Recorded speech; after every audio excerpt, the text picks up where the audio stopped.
말씀입니다. 구약 성경 출애굽기 20장 12절 말씀입니다.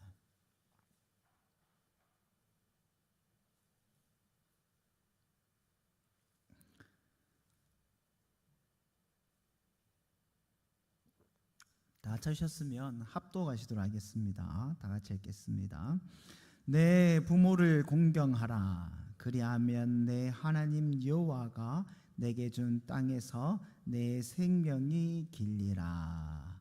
아멘. 오늘 살펴볼 말씀은 10계명 중 제5계명이죠. 다섯 번째 계명. 내 부모를 공경하라에 대해서 한번 살펴보도록 하겠습니다. 한국 교회에서 특별히 유교적 사회 배경을 가진 우리 한국 교인들에게 그 10계명의 제5계명은 너무나도 참 지당하고 당연한 말씀이다라고 여기지 않습니까? 그렇지 않습니까? 우리나라 그 전통의 중요한 가치가 두 개가 있습니다. 뭡니까? 충과 효입니다. 충효. 옛부터 한국 사회는 효를 중시 여겼고요. 사회를 조성하고 운영하는 굉장히 중요한 가치로 이 효를 여겼습니다. 그래서 효에 대한 가르침도 많고 이야기도 참 많죠. 여러분 전래동화 보면 권선징악에 대해서 이야기지만 주로 효에 대한 이야기들이 참 많지 않습니까? 때문에 한국 성도님들에게 이 10계명의 계명, 내 부모를 공경하라라는 이 계명이 아주 자연스럽게 그냥 싹 받아들여집니다. 미리 말씀드리지만은 자녀가 부모에게 효를 다한다는 것은 너무나 지당한 말씀입니다. 여기는 이견이 없습니다. 날 낳아주시고 날 사랑으로 길러주신 부모님께 성심성의를 다하여 공양하고 또 돌보는 것은 너무나 당연한 일입니다. 그러나 한 가지 고민해 보아야 될 것은 무엇이냐? 이 10계명이 이 5계명이 정말 그런 효심의 맥락에서 보는 것이 주요한 관점일까? 라는 질문입니다. 즉 하나님께서 그래 너희 부모님께 효도를 다해라 이런 맥락에서 이 10계명을 주셨는가? 여기에 좀 고민을 먼저 좀 해봐야 될 것 같습니다. 전에도 말씀드렸지만은 성경은 윤리 서적이 아니죠. 성경은 구원에 관한 책입니다. 성경은 효도에 대한 책이 아닙니다. 성경이 효경이 아니죠. 지금 성경에서 이런 맥락에서 만약에 진짜 효심에 대한 맥락에서 내 부모를 공경하라라고 하는 명령이라면, 그렇다면 효심을 다하여 공경했던 이 공경의 결과가 뭡니까? 하나님께서 뭘 약속하셨죠? 구원이죠. 구원. 12절 말씀에 내 부모를 공경하라. 그래야면 하나님 여호와가 내게 준 땅, 내게 준 땅이 어딥니까? 가나안 땅, 언약의 땅에서 뭐 한다고? 내 생명이 길리라. 언약의 땅에서 생명을 누린 게 뭡니까? 구원이죠. 신명기에서 뭘 했습니까? 내 하나님 여호와가 내게 준 땅에서 내 생명이 길고 복을 누리리라. 언약의 땅에서 생명이 길고 복을 누린 뭡니까? 구원이죠. 구원. 이게 구약에서 표시된 하나님 백성이 그 하나님의 언약 가운데서 구원을 누리는 거 아닙니까? 여러분, 사람이 아무리 효심이 깊는다고 해서, 효가 지극하다고 해서 하나님의 구원의 은혜를 누릴 수 있습니까? 언약의 땅에서 생명의 복은 누가 얻을 수 있습니까? 지혜자, 의인, 하나님의 언약 백성만 누릴 수 있는 겁니다. 그럼 오늘 성경의 본문을 그 부모를 공경하라라는 이 맥락은 과연 어떤 맥락에서 이런 말씀을 하고 있는가에 대해서 우리가 좀 더 고민을 해봐야 되는 겁니다. 이를 먼저 알기 위해서는 성경에서 말씀하고 있는, 특별히 오늘 이 구약 성경 가운데서 말씀하고 있는 이 부모, 이 부모의 의미와 그 위치에 대해서 한번 살펴보셔야 됩니다.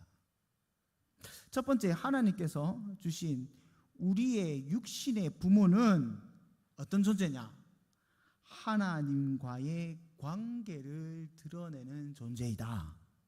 육신의 부모는 하나님과 그 백성과의 관계를 드러내는 존재입니다. 무슨 말이냐면 하나님께서는 육신의 부모를 통해서 하늘에 계신 아버지를 계시하여 보여주신다라는 것입니다.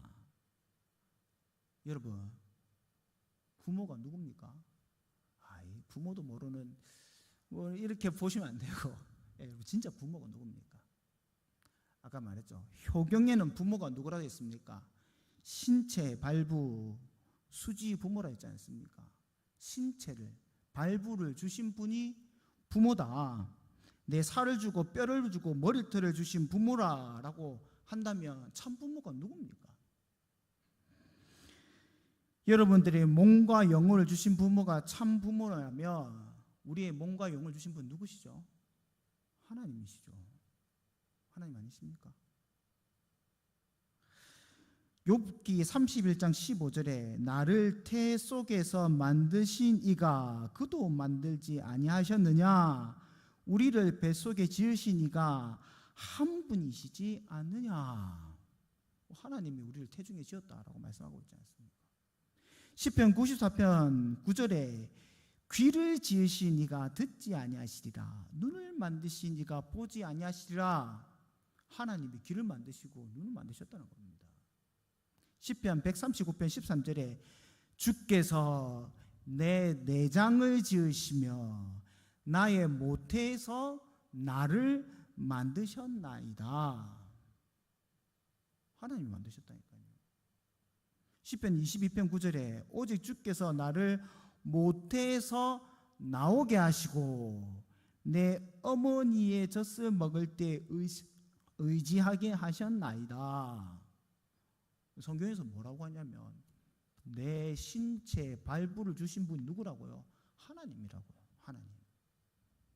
우리에게 눈과 귀와 내장을 지으시고 모태 가운데 지으시고 모태에서 나오게 하시고 어미의 젖을 먹게 하신 이가 누구시라고요? 하나님이시라고요. 제가 한 목사님 설교 듣다가 큰 깨달음을 얻는 게 있는데, 저는 우리 자식들을 부부가 저희 처와 이렇게 계획을 해가지고 낳았다고 예전에 그렇게 생각을 했었습니다. 목사님께서 하신 말씀이에요. 하나님의 자녀는 하나님이 창조하지 부모가 창조한 것이 아닙니다라고 말씀하시더라고요. 여러분, 우리 자식이 우리가 만든 거 아닙니다. 하나님이 창조하신 겁니다. 사람이 사람을 창조할 수 없습니다. 지금도 이 순간도 하나님이 창조하시는 겁니다. 때문에 엄밀한 의미에서 참 부모는 누구냐? 하나님이시죠. 하나님. 그래서 하나님께서도 자기 자신을 뭐라고 이야기하면 아버지다. 내가 아버지다라고 계시해 주십니다. 신명기 32장 6절에 그는 내 아버지요 너를 지으신 이가 아니시냐? 그가 너를 만드시고 너를 세우셨도다. 예레미야 32장 9절에 하반절을 보면 나는 이스라엘의 아버지요. 이거 말고도 15군데나 하나님은 하나님 자신을 이스라엘의 아버지다라고 말씀하고 있습니다. 네, 참 아버지는 하나님이시죠. 그래서 마태복음 23장 9절에 뭐라고 합니까? 땅에 있는 자를 아버지라 하지 말라. 너희 아버지는 한 분이시니 곧 하늘에 계신이시니라. 우리의 참 아버지는 하나님이시라니까요. 또한 고민해야 되는 것은 무엇이냐면, 아버지를 할 수 있는 사람 누굽니까? 그 자식이죠. 하나님한테는 자식이 몇 분 계십니까? 오직 독생하신 자 예수 그리스도 한 분이시지 않습니까? 예? 그런데 우리는 어떻게 하나님을 아버지라 부를 수 있습니까? 왜 그렇습니까? 우리가 세례를 받음으로 예수 그리스도와 함께 죽고 예수 그리스도와 함께 태어남으로 예수 그리스도 안에서 연합됐죠. 하나 되었죠. 우리가 그 예수 그리스도 안에 있는 거 아닙니까? 하나님께서 모실 때는 우리를 모시는 것이 아니라 그 우리 밖에 계시는 예수 그리스도를 보시며 아들이다. 우리가 그 예수 그리스도 안에 있으니까 자동적으로 하나님의 아들이 되어지는 겁니다. 우리 자매님들 아들에서 기분 나빠하지 마십시오. 우리는 여자인데 딸이라 하지 않습니까? 그 말이 아닙니다. 그게 예수 그리스도가 하나님의 아드님 되시고 우리가 그 안에서 아들이 되는 겁니다. 에베소서 1장 5절에 예수 그리스도로 말미암아 자기의 아들들이 되게 하셨느니, 예수 그리스도 말미암아 우리가 하나님의 아들이 된 겁니다. 그러면 어머니는 누굽니까? 점점 이상하게 되는 겁니까? 우리가 어머니라고 할 때 이 땅의 교회를 가리켜 어머니다라고 말합니다. 제 말이 아니고 오래전부터 종교개혁자들이 교회가 성도의 어머니다라고 표현을 합니다. 고린전서 4장 15절에 그리스도 예수 안에서 내가 복음으로 너희를 낳았다. 사도 바울의 고백이죠. 갈라디아서 4장 19절에 나의 자녀들아 너희 속에 그리스도의 형상을 이루기까지 다시 너희를 위하여 해산의 수고를 하였다라고 하죠. 교회는 바로 하나님의 자녀를 생산해내는 출생하는 어머니입니다. 교회라는 어머니를 통해서 난 자만이 하나님을 아버지라고 부를 수 있는 겁니다. 교회밖에는 안 됩니다. 그리고 그 교회 안에서 태어난 자들은 서로를 뭐라고 부릅니까? 형제요, 자매요 라고 부를 수 있는 겁니다. 결론적으로 하나님께서는 우리의 참 아버지 되시는데, 참 아버지가 되시는 겁니다. 여러분 믿으십니까? 여러분 믿으십니까? 네, 그렇습니다. 하나님께서 우리의 참 아버지가 되시는데, 하나님께서 자기 백성의 아버지 되심을 어떻게 드러내시냐? 이 땅에 있는 육신의 부모들, 이 땅에 있는 육신의 부모를 통하여서 하나님의 아버지 되심을 보여주시는 겁니다. 하나님께서 온 땅을 창조하시고 이 온 땅 가운데 하나님의 영광을 드러냈다. 하나님 영광을 드러냈다는 게 하나님 박수치고 이게 아니라 하나님의 구원하심, 하나님이 어떤 분이신가를 드러내신다는 거 아닙니까? 이게 자연 만물, 해달, 별만 그런 것이 아니라 인간의 관계를 통해서도 창조하시고 이를 드러내시는 겁니다. 여러분, 그래서 하나님께서는 사람에게 부모와 자식이란 관계를 창조하시고 이를 통해서 하나님 자신과 그의 백성 간의 관계를 설명하고 계시해 보여주시는 겁니다. 여러 가지 있지 않습니까? 하나님께서는 부부의 관계를 창조하셨습니다. 그래서 하나님께서 남편 되신 하나님과 그의 부인된, 아내된, 그의 신부된 교회를 보여주시는 거죠. 따라서 우리의 육신의 아버지, 부모님을 통해서 우리는 하나님이 어떤 분이신가? 하나님이 우리를 얼마나 사랑하시는가? 이를 알게 되는 겁니다. 여기 계신 부모님들, 여러분들은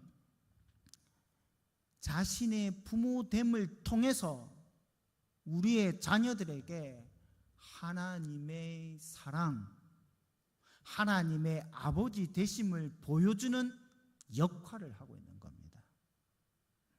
남편이 아내를 사랑하고 아내가 남편을 순종함으로 교회와 그리스도의 관계를 보여주는 방편이 되고 또 고백의 수단이 되었지 않습니까? 마찬가지로 부모의 모습이 하나님의 아버지라는 그 이름을 깨닫게 하시고 고백하게 하는 방편이 되어진다는 겁니다. 때문에 여러분, 믿는 자의 부모는 부모로서의 굉장히 무거운 그 책임감을 갖고 살아가시는 겁니다.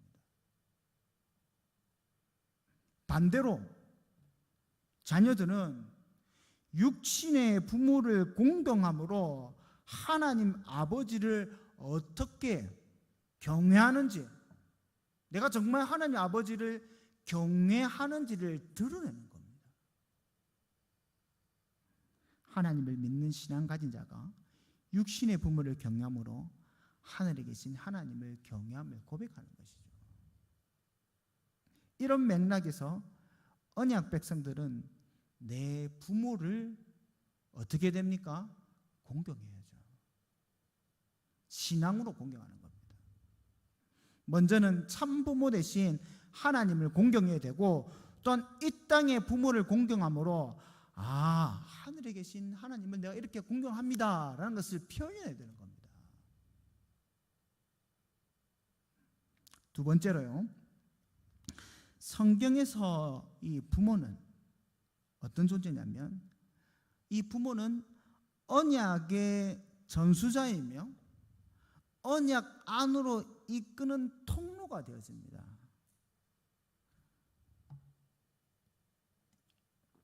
여러분, 구약시대에는 언약 백성의 범위가, 여러분 잘 들으십시오, 언약 백성의 범위가 이스라엘이라는 민족으로 제한되어 있습니다. 이해되십니까? 여러분 잘 생각해 보시면 십계명도, 이 계명도 누구한테 주는 겁니까? 이게 구원받은 그의 언약 백성들에게 주는 겁니다. 물론 그렇다고 해서 이스라엘만 구원받을 수 있냐? 그건 아닙니다. 이방 백성들도 언약 안으로 들어올 수 있습니다. 그렇지만 구약시대는 언약 백성의 범위가 민족, 혈통이라는 이 범주 안에 있거든요. 이게 다른 말로 해서 어떻게 해서 언약 백성이 되느냐? 어떻게 해서 언약 백성이 될 수 있습니까? 이스라엘 안에 태어나면 되는 겁니다. 우리 부모님이 이스라엘 사람이어야지만 언약 백성이 될 수 있는 겁니다. 이스라엘 부모를 통하여 이스라엘에 태어난 것이 바로 하나님의 언약 백성이 되는 통로가 되어지는 겁니다. 그러므로 이스라엘 내에 부모가 어떤 존재이냐? 이 자녀들, 이 백성들이 하나님의 백성이 되게 하는 통로가 되어진다는 겁니다. 그래서 이스라엘 내에서 부모가 가지는 위치는, 첫 번째는 이 단지 육체적으로 나를 낳았다 이 의미이기보다는 바로 그가 하나님의 자녀로 되게 하는 통로가 되어지고, 또한 이뿐만 아니라 하나님의 언약을 전수해주는, 여호와의 신앙을 전수해주는 역할을 자가 부모입니다. 태어났다고 해서 하는 게 아니지 않습니까? 여호와의 신앙을 가르쳐야죠. 언약을 가르쳐야 되죠. 율법을 가르쳐야죠. 이걸 누가 하냐면 바로 부모님이 하는 겁니다. 신앙을 전수해 준 게 부모라는 겁니다. 그러면 당연히 신앙을 전수해 준 장소가 어디입니까? 가정이죠. 가정에서 여호와의 신앙이 전수되어지는 겁니다. 때문에 성경에서 자녀가 그 부모의 말을 듣지 않는다, 자주 나오죠. 이런 표현 자주 나오죠. 이게 이놈의 새끼가 말이야, 내가 이거 하라면 저거 하고, 좀 씻으라 안 씻고, 공부하면 공부 안 하고, 핸드폰 보지 말는데 핸드폰하고, 게임하지 말는데 게임하시다고, 이거 말하는 게 아닙니다. 뭘 말하는 겁니까? 부모가 전수해준 하나님의 율법, 하나님의 법, 여호와의 신앙을 따르지 않는다라는 것을 말씀하는 겁니다. 여러분, 우리 지난 새벽에 잠언 말씀 묵상했던 거 기억하십니까? 잠언 1장 8절에 내 아들아, 내 아버지의 훈계를 들으며 내 어머니의 법을 떠나지 말라. 여기 말할 때 아비의 훈계와 어미의 법이 뭡니까? 하나님의 율법이죠. 여호와의 신앙 아닙니까? 율법을 하나님께서 자녀들에게 가르치라고 주신 하나님의 법, 율법, 그 법에서 떠나지 말라라는 이 말씀 아닙니까? 이 잠언 말씀이. 왜 성경이 부모에게 순종하라 하시느냐? 이 부모의 훈계와 법이 바로 하나님의 말씀이기 때문입니다. 왜 부모를 공경해야 되냐? 그들이 바로 하나님의 법과 율법을 전수해 주는 사람이기 때문입니다. 공경의 의미로 부모가 전수해 준 이 하나님의 법을 따라 살아라, 이런 말씀입니다. 오늘 십계명도 같은 맥락 아닙니까? 예? 여호와에 대한 신앙, 이 여호와에 대한 신앙의 고백으로, 신앙을 따름으로 하나님 법을 따랐기 때문에, 이로써 부모를 공경했기 때문에 어떻게 됩니까? 언약의 땅에서 그 생명이 들지 않습니까? 여러분, 성경 구약성경 쭉 살펴보십시오. 하나님의 약속의 땅에서 그 생명이 기는 방법이 뭡니까? 율법을 지키는 거 아닙니까? 언약을 지키는 거 아닙니까? 이 언약을 안 지키면 어째입니까? 쫓겨나죠. 생명이 길지 않죠. 언약 땅에 머물지 않죠. 그래서 바벨론 포로로 끌려가는 거 아닙니까?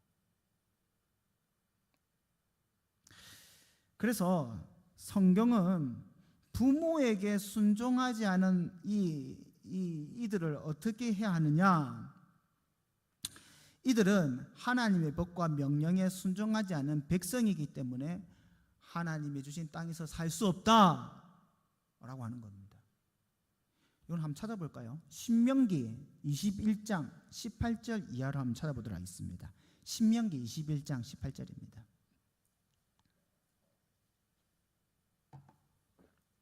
신명기 21장 18절입니다.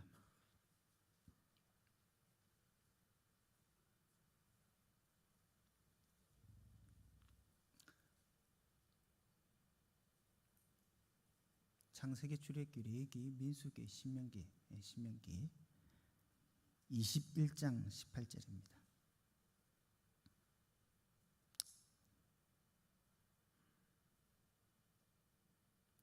네, 보시면 한번 쭉 저를 따라 한번 오십시오. 사람에게 완악하고 패역한 아들이 있어 그의 아버지의 말이나 그의 어머니의 말을 순종하지 아니하고 부모가 징계하여도 순종하지 아니하거든. 여기 18절에 보면 완악하다, 패역하다는 단어가 있죠. 완악하다라는 단어가 사르라는 히브리어인데 구약성에서 17번 오거든요. 17번 중에 한 번 내지 두 번을 제외하고는 다 하나님께 대한 반항하는 것, 반역하는 것을 가리켜서 쓰는 말입니다. 패역하다는 말도 똑같습니다. 45번이 오는데 5번을 제외하고는 하나님께 대해서 패역하고 반항하고 불순종하는 단어입니다. 무슨 말입니까?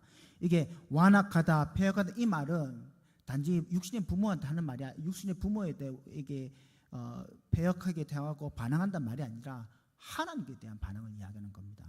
그 사람이 어떻게 되느냐? 19절에 그의 부모가 그를 끌고 성문에 이르러 그 성읍 장로들에게 나아가서, 왜 성문에 갑니까? 왜 성읍 장로들이 보이는 겁니까? 재판하는 거죠. 재판. 교회 권징을 하고 있는 거 아닙니까? 20절 보면 그 성읍 장로들에게 말하기를 우리의 이 자식이 완악하고 배역하여 우리 말을 듣지 아니하고 방탕하며 술에 잠긴 자라 하면 그 성읍의 모든 사람들이 그를 돌로 쳐 죽일지니 이같이 너희 중에서 악을 제하라. 그리하면 온 이스라엘이 듣고 두려워하리라. 이게 지금 단지 부모만 안 들었는 걸로 보이십니까? 부모만 안 들었다고 어느 부모가 자식을 갖다가 끌어가지고 재판에 해가지고 사형을 시킵니까? 이 단지 그런 말이 아닌 거 보이시죠? 지금 교회에 권징을 해가고 있는 겁니다. 하나님의 교회 안에 하나님을, 비록 하나님의 언약 공동체 안에 있지만은 하나님의 언약 백성이 되지 못하고 하나님을 불신하고 패역하고 하나님을 떠난 자를 어떻게 합니까? 내어 쫓는 거죠. 진멸하는 거죠. 하나님께서 가나안 땅에 정복가 있을 때 어떻게 하랍니까? 가나안 백성들을 다 진멸시키지 않습니까? 왜?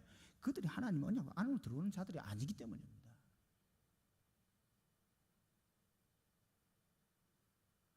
교회가 지금 교회 안을 치리하고 있는 장면인 겁니다. 이거는 하나님께서는 그의 백성 중에 악을 두지 않고 이와 같이 교회의 권징을 통하여 정결케 하시는 거죠. 부모는 언약의 통로로서, 언약의 전수자로서 자녀들에게 하나님의 율법, 신앙을 전수하고 이들이 하나님의 법을 준수하도록 가르칩니다. 또한 이들이 전수해준 하나님의 법에 순종하지 않고 여호와를 경외하지 않고 멸시하였을 때는 권징하는 자로서 진멸하는 겁니다. 하나님께서 자기 자녀를 육신의 부모에게만 맡겨두신 이유는 무엇이냐면 바로 부모가 하나님의 언약의 통로가 되고 또 부모가 하나님의 언약과 신앙을 전수해 주라고 하나님께서 이 육신의 부모에게 하나님의 자녀를 맡겨주신 거죠. 이 일을 등한시한 사람이 있습니다. 누굽니까? 유명한 사람이죠. 누굽니까? 엘리 제사장이죠. 그 두 아들 홈니와 비나스는 여호와 앞에 범죄한 자고 제사를 멸시하고 하나님을 멸시한 자입니다. 그래서 사무엘서 2장 12절을 보면 뭐라고 이야기하냐면 엘리의 아들들은 행실이 나빠 여호와를 알지 못하더라. 언약 백성 중에 있지만 언약 밖에 있는 자들이죠. 이들은 이런 아들들에게 부모인 엘리 제사장이 한 말은 이것뿐입니다. 24절에 보면 내 아들들아 그리하지 말라. 내게 들리는 소문이 좋지 아니하리라. 너희가 여호와의 백성으로 범죄하게 하는도다. 이렇게 하고 마칩니다. 이런 엘리 모습에 대해서 하나님 평가는 이렇죠. 사무엘상 2장 29절에 보면 너희가 어찌하여 내가 내 처소에서 명령한 내 재물과 예물을 밟으며, 이게 중요한 겁니다, 내 아들들을 나보다 더 중히 여겨. 내 아들들을, 엘리야 네가 네 아들 홈니와 비나스보다 아들들을 나 여호와보다 왜 더 중히 여기느냐. 여러분 여기 중히 여기다라는 단어가 어떤 단어냐면 오늘 본문에 내 부모를 공경하라 할 때 이 공경하는 단어가 중히 여기다는 단어 똑같은 단어입니다. 엘리는 하나님을 공경하기보다는 자기 자식을 공경한 겁니다. 엘리는 하나님을 더 무겁게 여기고 존중해야 되는데 자기 자녀들을 더 무겁게 여기고 존중했죠. 그래서 그 결과 엘리는 하나님 앞에 심판을 받아 하나님보다 자식을 더 무겁게 여기기 때문에 자신의 그 무거운 몸무게로 말미암아 죽게 되는 심판을 받게 되는 겁니다. 사랑하는 성도 여러분, 자식은 이 언약의 전수자인 부모의 말씀에 당연히 순종하고 따라야 하며 또한 그 부모를 공경해야 되는 겁니다. 그 공경의 표로 부모가 전수해 준 하나님의 법에 순종해야 합니다. 또 이제는 예수 그리스도 안에서 육체의 부모만 부모냐, 육체의 자녀만 자녀냐, 그렇지 않죠. 예수 그리스도 안에서 이 교회에 있는 분들이 우리의 부모요, 우리의 자녀요, 형제요, 자매입니다. 우리가 이제 이 계명을 예수 그리스도 안에서 성취된 대로 지켜야 됩니다. 주 안에서 언약의 전수자인 교회의 부모들을 공경하고 교회의 부모들은 힘써 자녀들에게 언약의 복음을 전수해야 됩니다. 어머니는 이 교회가 자녀를 해산하고 하늘에 계신 아버지께 하나님을 경외하게끔 만들어야 되는 겁니다. 정말 진리 안에서 우리는 이 자녀들을 말씀으로 키워야 되고 이들이 정말로 하나님을 경외하도록 부모된 우리들은 열심을 다해야 되는 것입니다. 또한 자녀들은 이 어른들이 하는 말이 그냥 잔소리다 생각하지 마시고, 이게 정말 하나님의 말씀이고 하나님의 복음을 전수해 준 줄 알고 힘써 이 말씀을 따라야죠. 정말 진리 안에서 행하는 주님의 자녀들이 되어야 되는 겁니다. 예수 그리스도 안에서 우리의 아버지 되신 하나님, 그 하나님을 제일 사랑하고 공경하고 존중히 여기는 자녀가 우리는 먼저 되어야 되는 겁니다. 또한 성도의 어머니요 예수 그리스도의 몸인 이 교회를 사랑하고 기도하는 자녀가 되어야 하는 겁니다. 하나님을 가르치기 위해, 하나님을 공경하게 하기 위해요, 우리 정말 이 자녀들에게 먹이고 애쓰고 힘쓰는 이 영적 부모님들을 우리가 존중히 여기고 사랑하고 또 기도해야 됩니다. 함께 여호와의 신앙을 잘 전수하는 그 어머니로서의 사명을 잘 감당하는 또 우리 교회가 되어야 할 줄 믿습니다. 사랑하는 성도 여러분, 오늘 우리 다 함께 제5계명을 함께 살펴보았습니다. 이 5계명은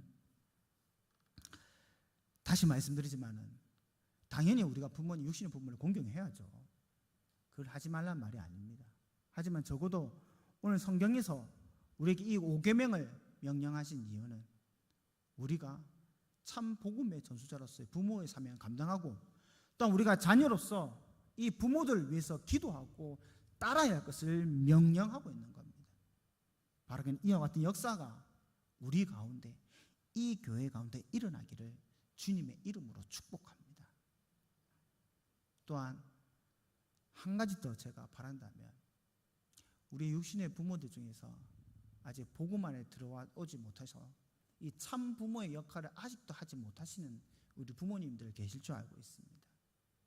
우리 함께 기도하며 나아갈 때 속히 주의 복음 안에 들어오셔서 정말로 참 부모의 역할을 할 수 있게 달라고, 정말로 참 부모로서 복음을 전수하고 얘야 예수 잘 믿어라, 나는 이 가르침을 전수해 줄 수 있는 우리 부모님 다 될 수 있게 우리 다 함께 기도하며 나아갈 수 있는 귀한 시간 되기를 주님의 이름으로 축복합니다. 우리 다 함께 기도하시겠습니다. 사랑의 주여, 우리의 아버지시여, 우리 가운데 이 육신의 부모를 허락하여 주시사 이토록 복음을 깨닫게 하시고 귀한 말씀을 전수하게 하시는 게 감사드립니다.